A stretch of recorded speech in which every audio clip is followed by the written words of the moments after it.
Hello అందరికీ.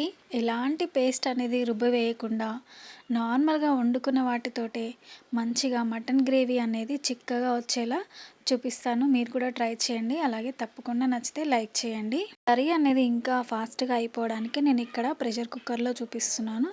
First అయితే కుక్కర్‌లో ఒక 4 టేబుల్ స్పూన్ల ఆయిలు, దాల్చిన చెక్క, ఇలాచి, లవంగం, బిర్యానీ ఆకు, అలాగే సన్నగా తరుక్కున్న ఉల్లిపాయలైతే ఖచ్చితంగా సన్నగా తరుక్కున్న ఉల్లిపాయలు మాత్రం వేసి అవి మంచిగా గోల్డెన్ కలర్‌లో వచ్చేలాగా ఫ్రై చేసుకొని, కొద్దిగా కరివేపాకు, అలాగే అల్లం వెల్లుల్లి పేస్ట్ వేసి అవి కాస్త పచ్చివాసన పోయేంత వరకు ఫ్రై చేసుకోవాలి.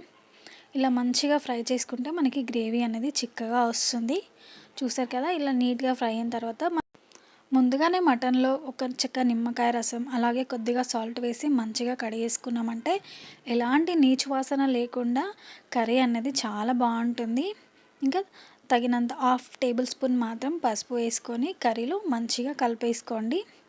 ఇలా ఒకసారి మొత్తం కలిపేసుకున్న తర్వాత ఒక 5 నిమిషాలు మనం మూత పెట్టి నార్మల్‌గా మీడియం ఫ్లేమ్‌లో మగ్గించుకున్నామంటే వాటర్ అనేది కొద్దిగా పైకి తేలుతుంది.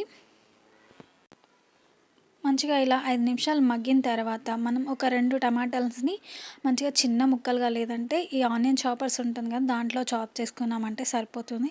ఇలా టమాటో పేస్ట్‌ని వేసి మంచిగా మగ్గించుకొని 2 టేబుల్ స్పూన్ల కారం, 1 టేబుల్ స్పూన్ ధనియాల పొడి, 1 టేబుల్ స్పూన్ మటన్ మసాలా, రుచికి తగినంత సాల్ట్ కూడా వేసి ఒకసారి మొత్తంగా కలిపేసుకోండి.